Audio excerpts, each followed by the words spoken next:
Mr. President, you've lost control of large areas of Syria. The jihadist group that calls itself Islamic State has emerged. There are perhaps 200,000 Syrians dead, millions have lost their homes. The UN envoy, Staffan de Mistura, has called this the most serious humanitarian crisis in the world since the Second World War. Has Syria become a failed state?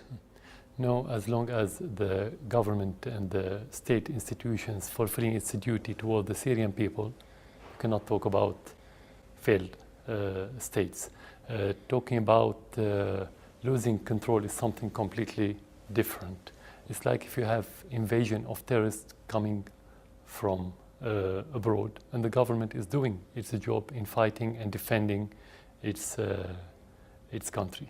Can we briefly go back to when all this started in 2011? Mm-hmm. You've said that there were mistakes made in the handling of those early demonstrations. Did you make mistakes yourself? No, I never said we made mistakes in handling this. I always said that anyone could make mistakes, but there's difference between... Did you make mistakes? There's difference between talking about or asking your question about policies and about practice. There's a big difference. If you want to go back to policies, we took the decision to fight terrorism from the very beginning. We took the decision to make dialogue on national level, and I think both policies are correct. While if you want to talk about mistakes in practice and some mistakes committed towards some civilians, that happens from time to time, and some people were punished for these mistakes. But you didn't make mistakes personally in your handling of the crisis? I said every person do mistake every day. Otherwise, if you deny the mistakes, we deny the human nature of the people. You've talked about the influence of terrorism, as you call it, from the very beginning, but I was able as a reporter to go to some of those early demonstrations inside Damascus, in areas outside as well. Mm-hmm. And people there were not saying they wanted an Islamic caliphate. They were saying they wanted freedom, democracy, not some kind of, the kind of vision that IS have now for the country. Do you think you got it wrong? You in the West called it that time, and some still talk about that period as peaceful demonstration period. And I will tell you that during the first few weeks, many policemen were killed, shot dead. I don't think they were shot dead and killed by the sound waves of the demonstrators. So it was just a fantasy to talk about this. We have to talk about facts. From the very beginning, the demonstrations weren't peaceful. Some who joined those demonstrations, they wanted democracy, that's true, but that's not the general case. This is first. Second, you're talking about 140, the highest number of demonstrations in one day. All over Syria, 140,000. Let's make it 1 million. Let's say I'm minimizing the number. I'm not, but let's say that. Make them 1 million. 1 million for 24 million Syrians is nothing. Now, in 2012, I was in Douma, which is a suburb of Damascus, as you know, which has been held by armed rebel groups. And I spoke to a man there who said he defected from the Syrian army, and this is the quote. He said, "I've escaped because I can't see my people, my Syrian family being killed at our hands." And he meant the hands of the Syrian armed forces. Do you think that some of the activities of the Syrian army helped create the nightmare that Syria is in right now? If you're talking about the conflict taking the military shape, any war is a bad war. And in any war, you have civilian casualties. That's why every war is bad war. So you cannot talk about war, benign war, without casualties. That could have happened, but it's not policy. When you talk about governments, you talk about policy. What the decision that we make on political level, as I said, fighting terrorism, defending the civilians, we are defending the civilians, and making dialogue. And if we were the one who killed our people, as they say, how could we withstand 4 years while the people are against us, supposedly, and the West and the regional countries? And I spent 4 years in my position with the government, with the army, with the institution, without public support. That's impossible. That's mentally unpalatable. When you talk about terrorism versus what you represent, you know the accusation that has been made, that you have concentrated your forces in recent years against the non-jihadist parts of the armed resistance, the armed opposition to you, and that you have tried to give Syrians essentially a false choice between you and between the likes of Al-Qaeda and Islamic State by trying to eliminate the middle ground. Perhaps it's worked well as a political tactic, hasn't it? Was that your idea? Anyway, Obama answered your question when he said a few months ago that waiting for, or depending on what they called the so-called moderate opposition was a fantasy. It was only pipe dream. This is the reality. So if I want to They're still trying to build up what they call this moderate opposition, aren't they? But this time to fight against Islamic State. But they said it's fantasy. He said it's a fantasy. We all know it's a fantasy. Even in the Western media now, they are talking about the ISIS and Al-Nusra and Al-Qaeda affiliates, organizations and groups prevailing the ground. It doesn't happen suddenly. It's illogical, unrealistic to have suddenly shift from moderate to extremist. You have the same grassroots. I've met some of those fighters, and they've said to me explicitly, we are not extremists, we are not Al-Qaeda, we are not ISIS. They've said, if Islamic State came here, they'd kill us. I met one group last year, actually in Damascus, who said, we'd like a country a bit more like Malaysia or Turkey. I mean, that is not jihadist, that's not dangerous, is it? Why did the so-called moderate opposition evaporate? That's the question. If you have answer to that question. Some say that's because you've attacked them, because you've killed them. Why didn't we attack the extremists like ISIS and Al-Qaeda? That's my question. Okay. So we have you attacked them in the so same you can say force? You can say that the government and the president is shooting themselves in the foot. We ask the ISIS and the Al-Nusra to attack our military base, to kill our soldiers, to kidnap our supporters in order to eliminate the moderate opposition. Is that realistic? Nobody can accept it. I've spent time on the front line with soldiers from the Syrian army who insisted that they were patriotic, that they were patriots. They weren't cold-blooded killers. But I've also interviewed people, and so have many other journalists and human rights people and so on, who say that they have suffered badly at the hands of Syrian soldiers. They can't all have been lying, surely. How surely? Why are you sure? Well, because the weight of testimony, Human Rights Watch, for example, 30th of January this year, has said that forces loyal to Bashar al Assad, quote, have deliberately and viciously attacked civilians in opposition-held areas using indiscriminate weapons, notoriously barrel bombs. This is childish story that keep repeating in the West. It's childish. Childish. Why? Again, if somebody who's against his people and again the regional power and the great powers in the West and survive, how? If you kill the Syrian people, they support you or they become against you. As long as you have the public support, it means you are defending the people. If you kill the people, they will be against you.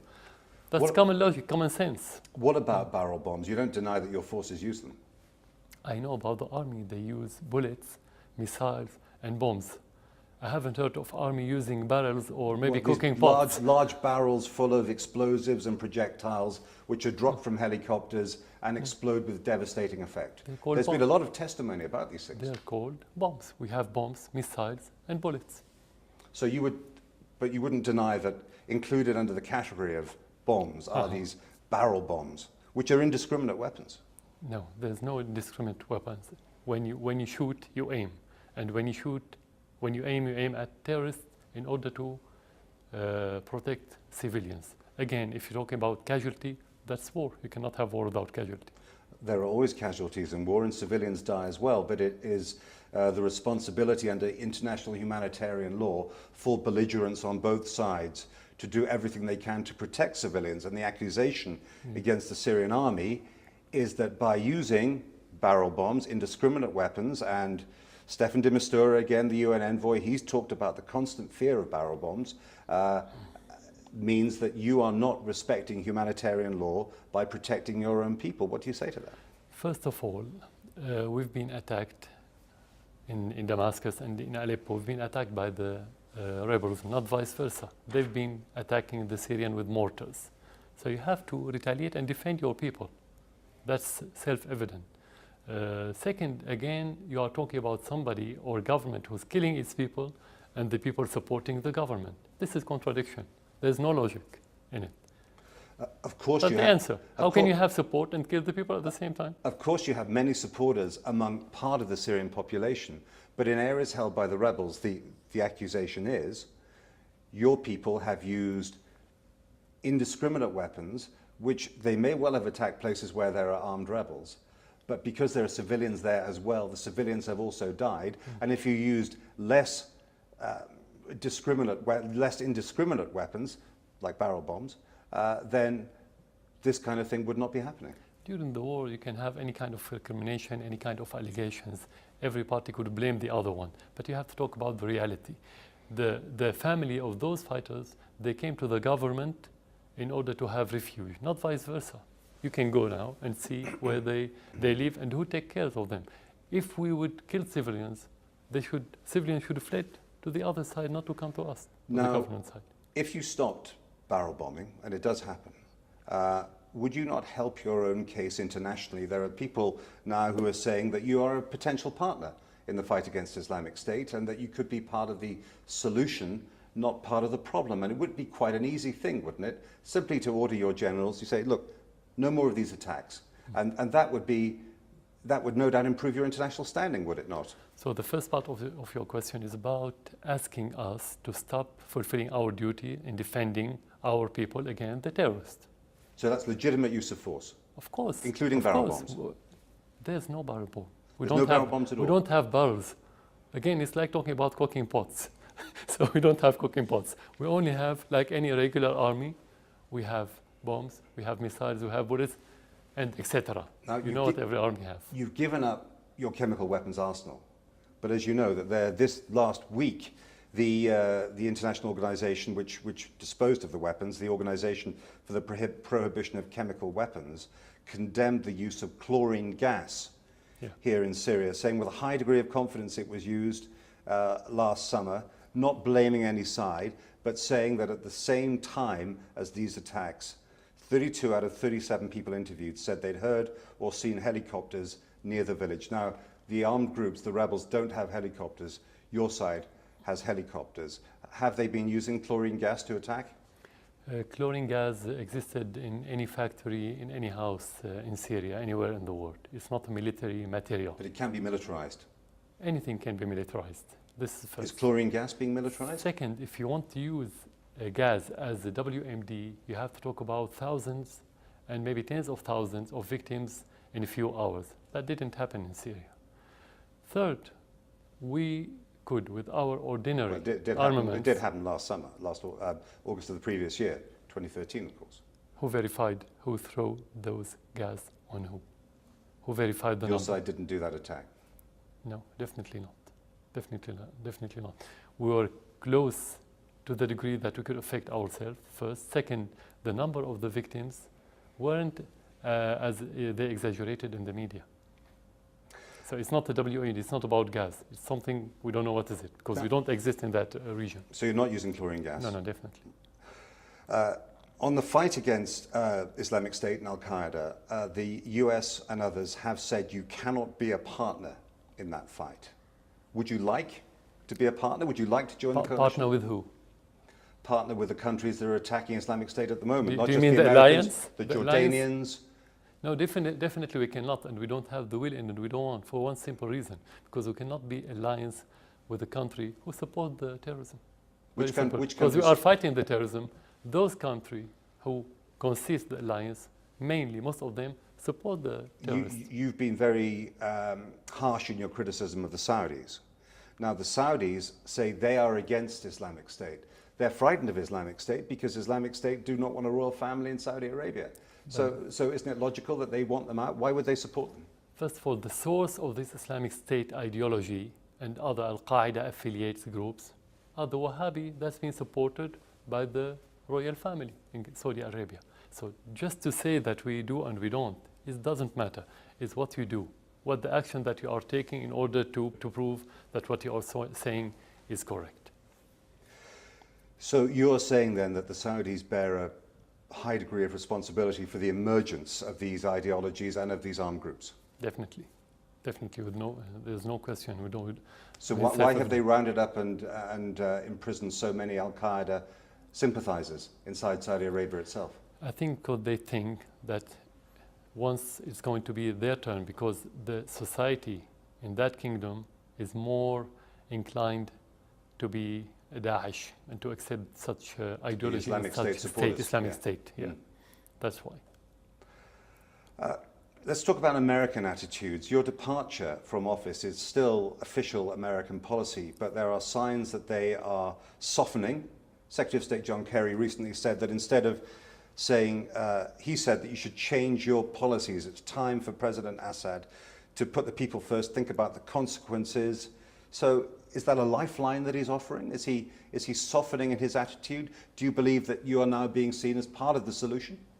First of all, we don't breathe through the Americans. We only breathe through our citizens. That's how we breathe. This is first. So it's not a lifeline for us. Second, depends on what he means by changing, what's he said, what the word? Behavior?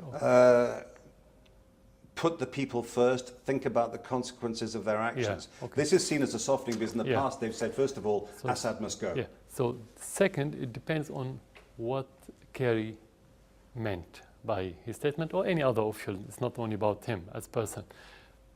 Whatever they say doesn't mean for us to be puppets. Whatever they say about for us talking is about being a about partner, maybe. to be independent, to work for our interest, to work for the common interest of others, but we'll never be puppets who work against their interest for their interest. I'm not So you have talking to about... ask them what they meant by this statement. But you must surely, I mean, Syria has been very isolated. You're under sanctions here. People can't use credit cards. You've been cut off from a lot of the commerce of the world. I mean, you must surely welcome a situation which might get you back into the family of nations in a way that you haven't been since 2011. We're not against cooperation with any country. We will never be. We didn't start this conflict with the others. They started. They supported the terrorists. They gave them the umbrella. It's not about isolating Syria now. It's about embargo on the Syrian population, on the Syrian citizens. It's different from isolation. It's completely different. Do you talk to the Americans? There are American planes in the air above Syria the whole time. Do you coordinate? No, because they don't talk to anyone unless he's a puppet. And they easily trample over the international law, which is about our sovereignty now. So they don't talk to us, we don't talk to them. But I'm curious that at a time when there's the American military in the air above Syria, and your people are in the air, your Air Force is also in the Syrian Air Force is in the air above Syria, that there haven't been any incidents between the two. No shots seem to have been traded. No planes have been shot down. That suggests to me, surely, that someone's talking to someone here. That's correct. But again, there's no direct cooperation or link. Direct? Is it via Iraq? That's what some people have said. That's true. Through third party, more than one party, Iraq and other countries. Sometimes they convey message, general message, but there's nothing tactical. So they don't tell you, we're going to be bombing at Raqqa at 10 o'clock this evening, please keep out of the way. We knew about the campaign before it started, but we didn't know about the details. And is that a continuing dialogue that you have through third parties? There's no dialogue. There's, let's say, information, but not dialogue. They tell you things? Something like this. Do you tell them things? No. And apart from Iraq, which when other countries... When we do something in our territory or on our territory, we don't ask anyone, we don't tell anyone. We just do it. You don't say, look, if you see Syrian helicopters over a certain area at this hour, please don't shoot them down. No, that's what I meant. There's no tactical cooperation or third-party through third-party cooperation. Does the bombing of IS benefit your government? Chuck Hagel, the former US Defense Secretary, certainly said that the bombing benefited you, and he resigned shortly after he said that. Do you feel safer as a result of the fact that the Americans are helping you take care of your enemies? But that question is contradicting with the first question when you said that we were supporting ISIS in order to get rid of the moderate.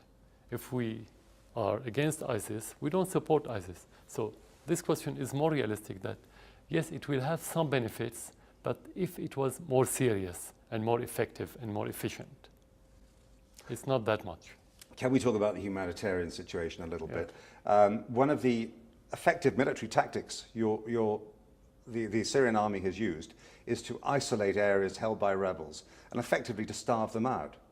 But that has had the effect also of starving civilians. And that, again, is against the laws of war, starving civilians. That's not correct for one reason, because in most of the areas where the rebels take over, the civilians fled and come to our areas, very simply. So in most of the areas that we encircle and attack are only filled with militants. That they may have come to your areas, not because they want to come, but because their areas are being heavily bombed. I've been in some of the suburbs of Damascus, which are a huge contrast to here in the center, where there's sometimes rubble, 20 meters high. And no wonder people would want to get out of those places. That's not realistic for one reason, because the natural reaction of any person, of the people, of the families, of the population, is to flee from any area where they expect a conflict. That's why they fled that area, because they expect fighting between the army and the militants. They fled that area, and they come to the government. It is the case, though, that your government has restricted the supply of medicines to rebel-held areas. No. Elizabeth Hoff, Syria representative of the World Health Organization, said at the end of last year that the government is restricting what is sent to rebel-held areas. Do you accept that that is a problem for the civilians who are still in those areas? You know that the northern city of Al-Raqqa, that's been taken over by Al-Nusra first, then later ISIS. You know that. Yeah. You know that till this moment we still send them food and medicals and everything. So how can we do it for any other area in Syria? Valerie Amos, who's the UN Under-Secretary General for Humanitarian Affairs, said in a statement to the Security Council in January of this year that she criticized very harshly what Islamic State and others are doing, but she also said the government's failing. She said, for example, last year there were 16 requests for convoys, aid convoys, into eastern Ghouta near Damascus. Only 4 were carried out. The other 12 requests were, quote, unanswered, denied, or subject to conditions that could not be accommodated. And so for them, that adds up to the Syrian government blocking aid convoys to civilians in those areas. The same areas are shelling Damascus every day, the same area that he's talking about. How can we prevent them from food, and we cannot prevent them from having armaments? So what are you saying, that they should bring in food themselves rather than just shells? So, no, I mean, if we can prevent the food from accessing those areas, can't we prevent the armaments from accessing the same areas? How can we allow the armaments to cross? I don't know how you run the war, but what I'm saying, the UN is saying that convoys are not getting in there. I'm just putting you the contradiction in their statements, just to know. If you can prevent food from accessing, you can prevent armament. And definitely the priority for us as government is to prevent the armament from crossing. So if civilians suffer as a result of the lack of these convoys, that for you is unavoidable collateral damage? No. We are talking about unrealistic, unobjective statements. We cannot discuss it as fact. You know, this is part of the propaganda against Syria for the last 4 years. So whatever Amos or any other official or any organization say something against us doesn't mean it's real. We have to verify what they say. And is it part of the propaganda? Is it politicized or what? Do you see yourself as the great survivor now of Middle Eastern leaders? President Obama called for you to step down as early as 2011. 2013, there were lots of reports that you'd fled to a Russian warship in the Mediterranean, but you're still here. Your family is still here. Do you think that, looking back on it, that you've had a lucky escape? No, for one reason, because it wasn't about me to be survival. It was about Syria. It was about terrorism. It was about changing its state and president because they don't like those state or their president. They don't like their policies. That's what it's about. It's not personalized problem. They want to personalize it to link everything to the president. But what a price to pay. Syria's in ruins. There are hundreds of thousands of people dead. You've been the commander. You must bear command responsibility for some of that. Yeah, according to the constitution and according to the ethics of your job, is to prevent your country when it's under attack, not to flee and run away. And that's what we've been doing. I spoke to a teacher who'd come from Kabul, which is an area which has been held by the rebels, after her school was hit. And she said, by shelling coming from the Syrian army side. And she said, it's the president's responsibility to keep children out of this war. It's okay for him to fight the terrorists, but what have children done to deserve this? They don't have weapons. He needs, both sides, she said, but he said he needs to to stop shelling the schools. What is your message to her? What's the aim of shelling schools, realistically? Why do a government shell a school? What do we gain? Have you shelled schools? Why? No, definitely why? Because if you don't have interest, put aside the duty, put aside the morals of the issue. Talk realistically. What's the aim of any army to shell a school? Do you deny anything? The government is going to pay to rebuild these schools. We are paying to maintain the destroyed schools. How can we shell schools? Why do you want to kill students and children? What do we get? That teacher had the wrong idea. Again, it's different between having casualties during the war, because that's a war, and every war in the world has these side effects, and between aiming at school. That's a big difference. There's no way to aim at school. What keeps you awake at night? What keeps me awake at night? Many reasons that could affect any human life. Could be personal, could be your work. Your job? Could be your job, could be personal. Like I'm a human. What could any human be affected by? I would be affected with the same factors. Have you thought about those casualties and felt or understood the pain of the families and of the people wounded and killed and injured? This is something we live in every day, whether they are from opposition, from other side, or whether they are supporters. You live with it. We are human. We live with the casualties, with the death issues on daily basis. They are family who love their dear ones. I lost members of my families. I lost friends. I lost people I work with. It's something we live every day with in pain. President Assad, thank you very much. Thank you for you.